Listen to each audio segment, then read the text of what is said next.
If you have an interest in horses and love learning more about horses, the horse industry, teaching, or even managing your own horse business, then you're in the right place.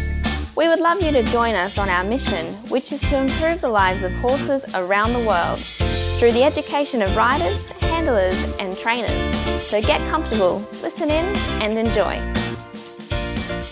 Katharine Schreiber's on again today. Now, Katharine's been a guest several times on Horse Chats before. She's from Dharma Horse and often comes and talks to us. Actually, last time she came and talked to us about tracking system and some fencing that they've got at Dharma Horse, which is really, really interesting, I think. But she also has talked to us about the herbs that are relevant. She runs a sanctuary. So Dharma Horse is a sanctuary in New Mexico. So if you'd like to go back, have a listen to what Katharine's been doing. Just go to horsechats.com, search for Katharine, search for Schreiber, or go to dharmahorse.org. But today she's going to talk to us about bonding with your horse. Now, I think you'd just go to the Dharma Horse and you'd have a look at Katharine's website and you'd say right throughout the website, right throughout all the podcasts that she's got amazing bonds and really, really pushes along those lines. Very supportive environment for these horses that have been neglected and not had very good care, and she's able to offer them a sanctuary.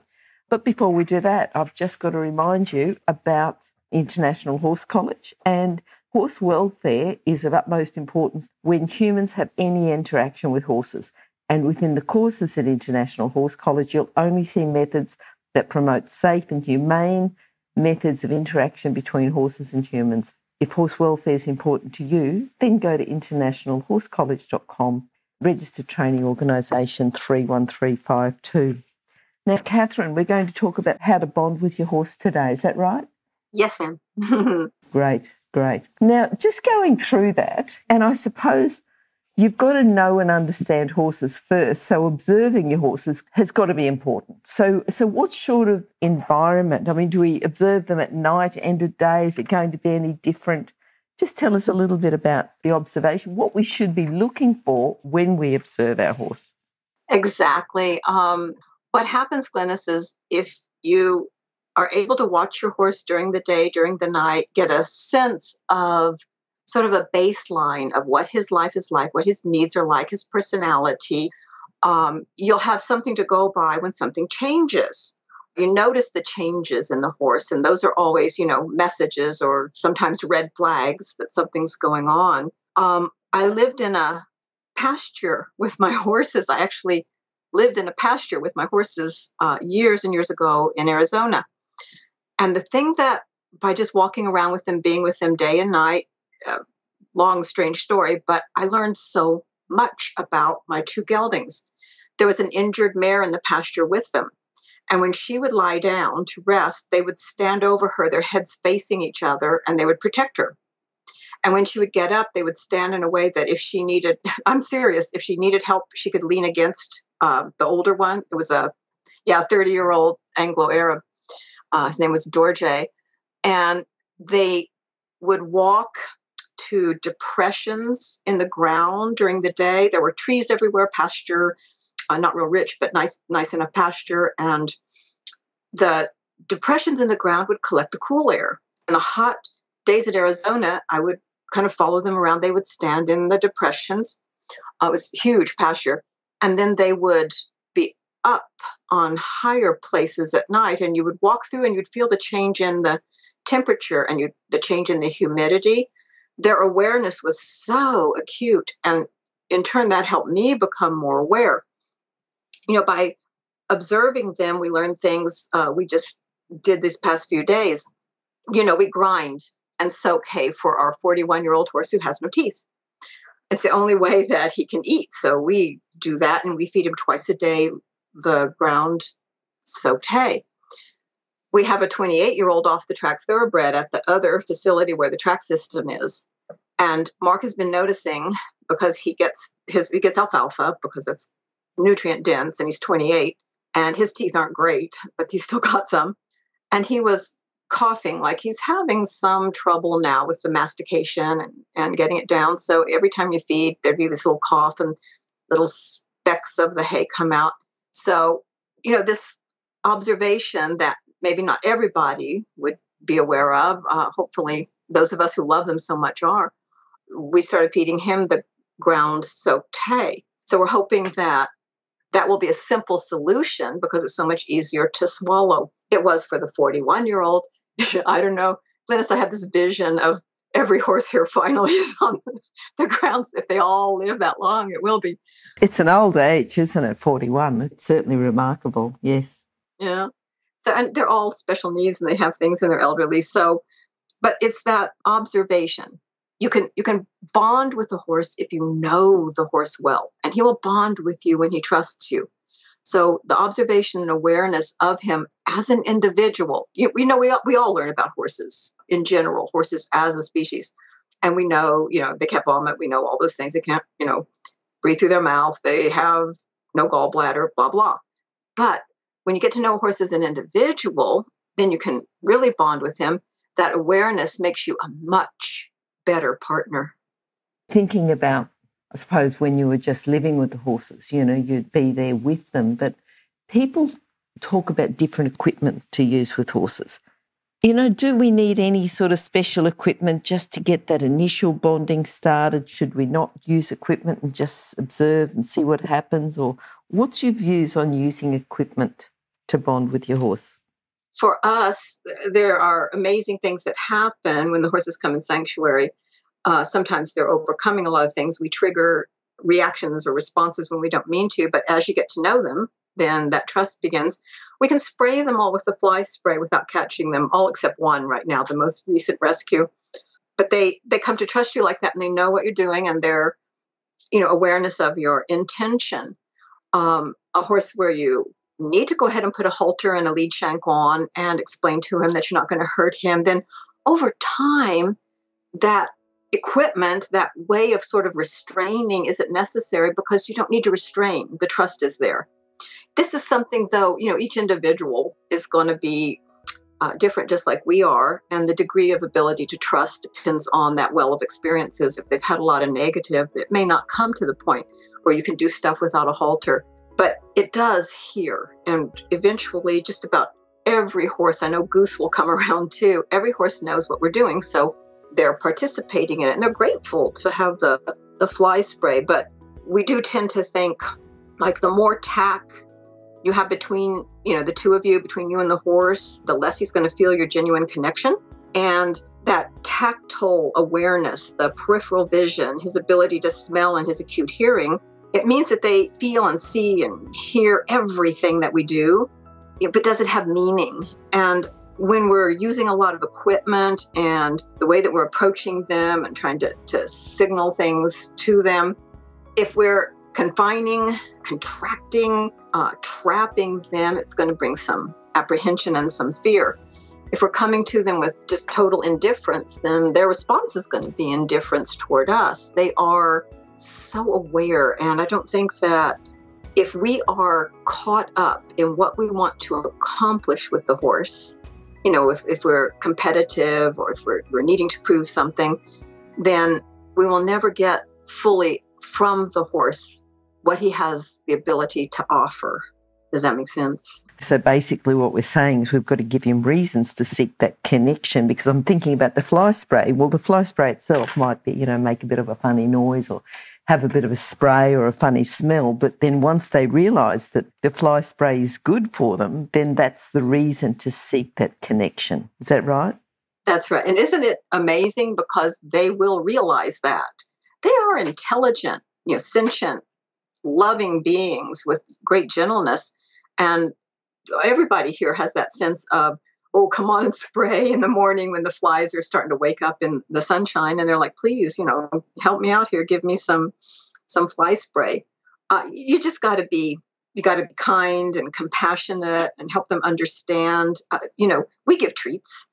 We don't let horses mug us. We do things that, to express our gratitude and to reassure them. And we try to make, really healthy treats so that we're doing things that enhance their physical bodies as well as their emotional bodies. And we hug them. Some of them hug back. I'll tell you something. Them seeking that connection, they've just got to have that sense of that we love and we're looking out for them. Glenys, I watched a trainer not long ago. months ago now, but it's weird time now. But he had a 2-year-old filly he was going to ride in a demonstration. And I had just come around and was wanting to kind of watch. We were at an event where had a little booth and stuff. And this trainer had the reins from his, I'm trying to think, it might have been a hackamore, but I actually think it was a bit on this young horse. And he'd put them through the pipe on a fence, and there was tall grass right under her. And she would reach down to eat the tall grass, and he'd pop her in the face with the end of that rein. Just pop her right in the face. And of course, my first gasp, and thinking about her eye, hitting her in the eye and things.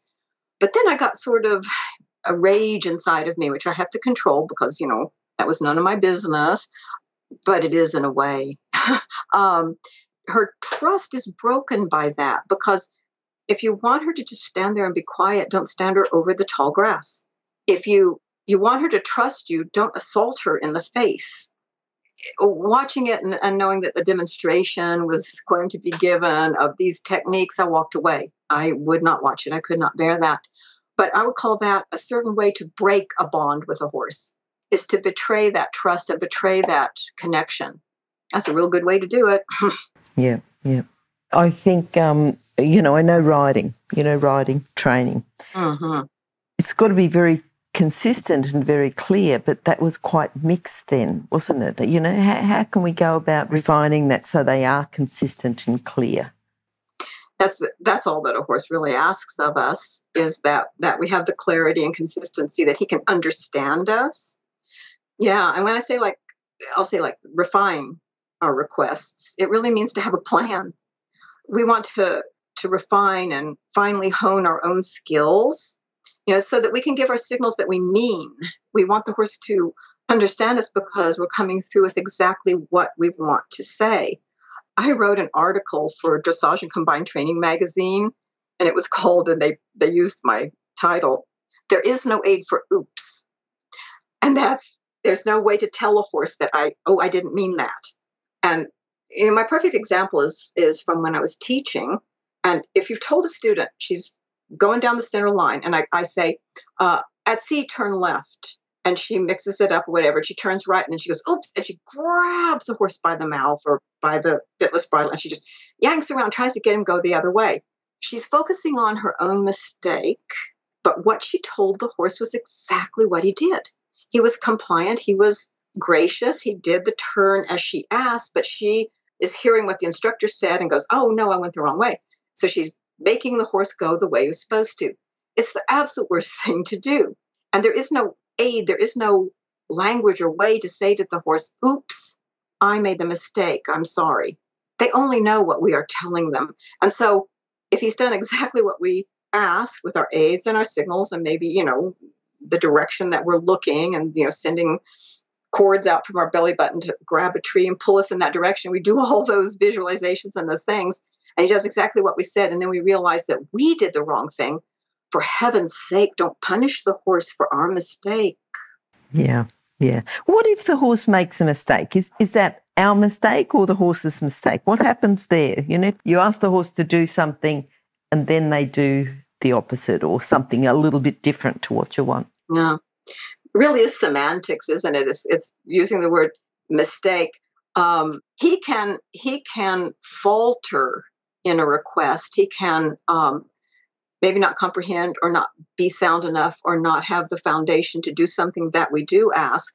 But very oftentimes what looks like a mistake is something that we maybe miscommunicated.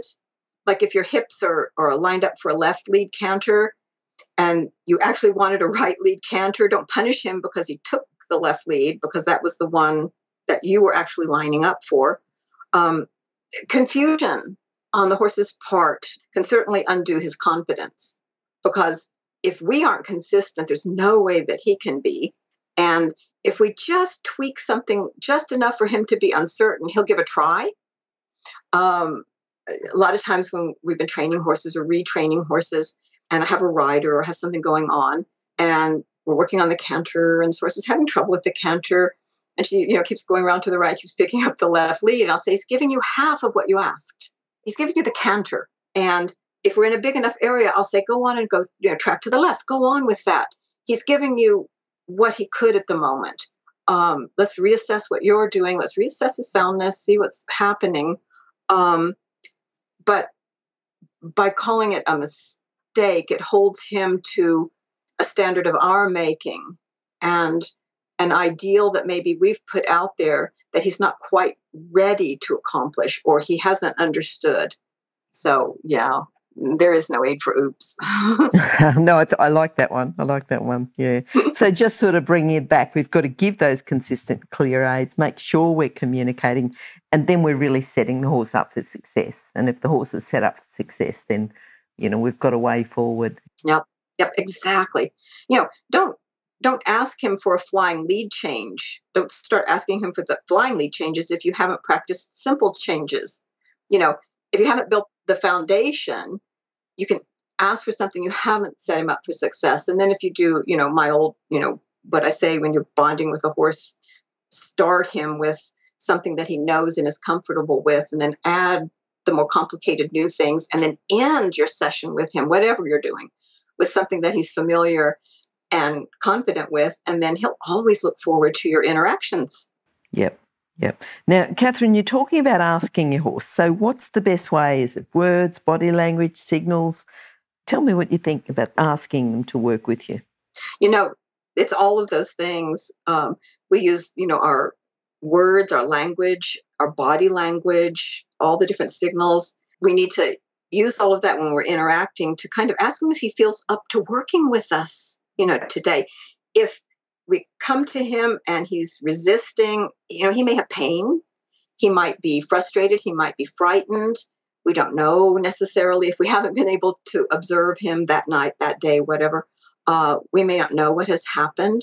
So we need to ask him with the clear intent to listen to what we're going to get back. So we're asking, are you up to this today? How are you feeling today? I would say, Juniper, how are you? And really look at her to see how she feels.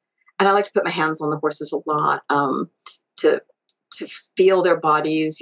Are the ribs showing? Do I feel them? Or gosh, are they too fat? I'm not feeling them. Touch them a lot. Does that look swollen? Does that feel hot? It's just that awareness. And if you're asking, you're honoring that horse, and in that honoring, the horse feels more comfortable with you. I really believe that.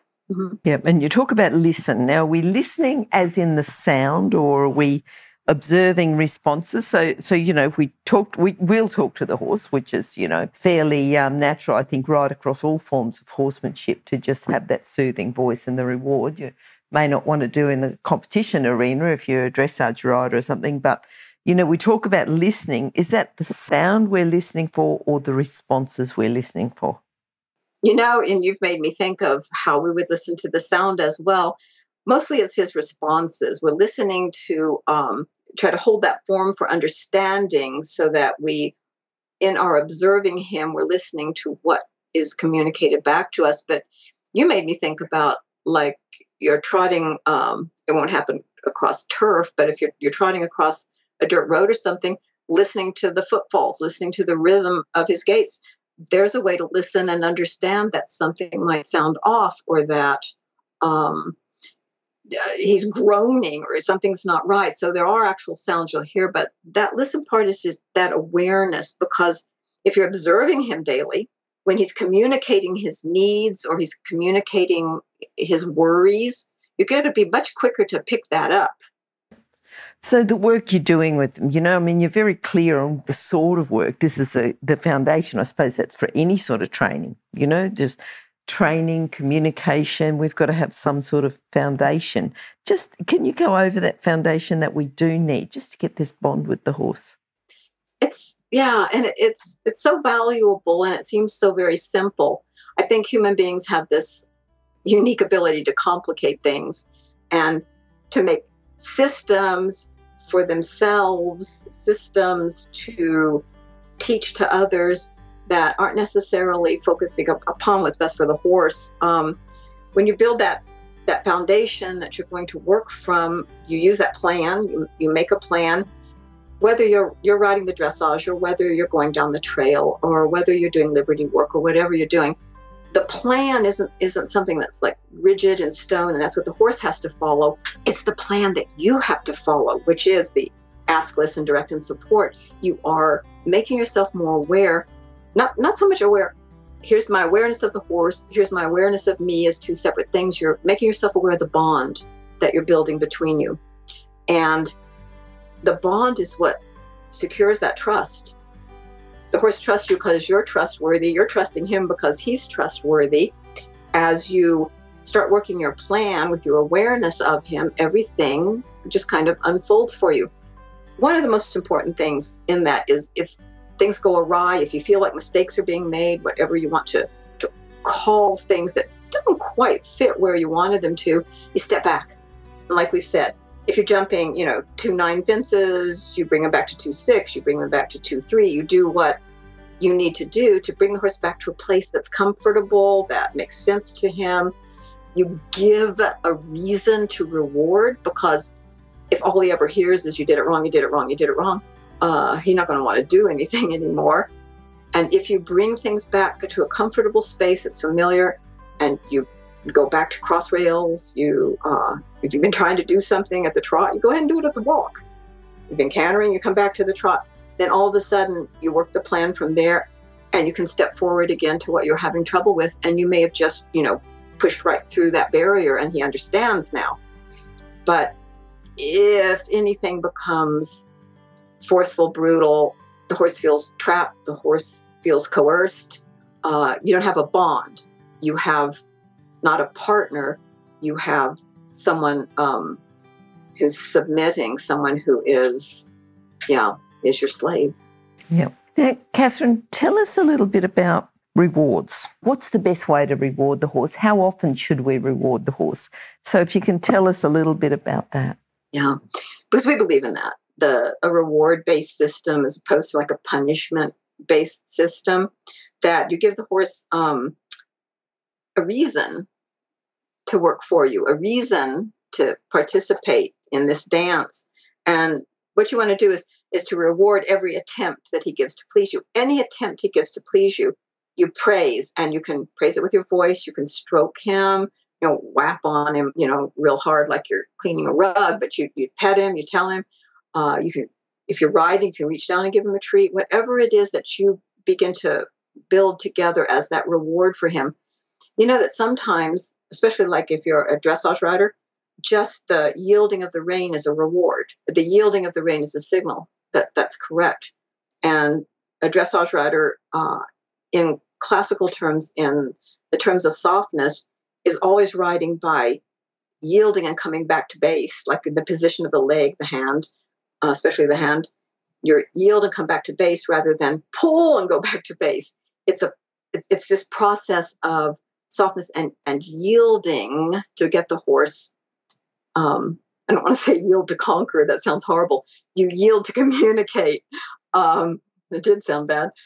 You yield to communicate, and then the horse stretches into a movement rather than contracting into a movement. And that can be a basis, whether you're a dressage rider or any other kind of rider, that the horse is seeking that stretch and that relaxation. And he can only do that when there is a release, there is a softness, there is a breath instead of a contraction. And there's got to be something in it for him to want to work with us.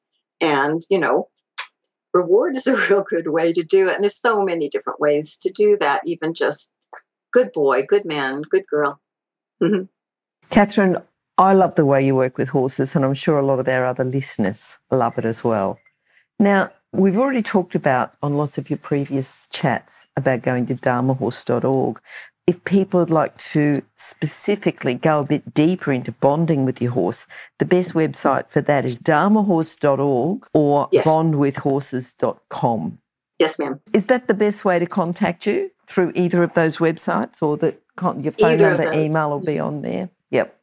Everything's on there to get hold of us. Yes. And also too, if people can't write it down right now, just go to horsechats.com. You could search for Katharine, search for Schreiber, search for Bond with Horses, search for Dharma Horse. I'm sure that you'll find all that information there that you need. And at the bottom of each of, so each chat goes onto an individual page, and on the bottom of each of Katharine's pages are links to the other pages as well as contact details. So I'm sure that people won't have any problem at all trying to find you, Katharine. I think they can just go direct through the Horse Chats website or through Bond with Horses or dharmahorse.org. Yeah. For sure. Yeah, Katharine, thank you. Thanks for coming. Always good to talk to you and just go over and just sort of give people a reminder, give ourselves a reminder of the way that we should be communicating and bonding with our horse. Yes, thank you so much. No worries at all, Katharine. We hope to catch up with you again. I really liked your track system that we talked about last time. Love this one. So yeah. So looking forward to the next one. You've certainly got a wide variety of topics to chat about. Talk to you soon. Bye-bye. Thank you. Bye-bye. If you've enjoyed this chat, then please comment, rate and subscribe. If you'd like any changes or recommendations for guests, then please contact us through horsechats.com. And while you're online, have a look at the government-accredited courses at internationalhorsecollege.com. Registered Training Organisation 31352. Remember that our comments and instructions are general in nature and do not take into consideration your individual horses or your individual ability and circumstances. If you enjoyed this podcast, then please leave your comment below.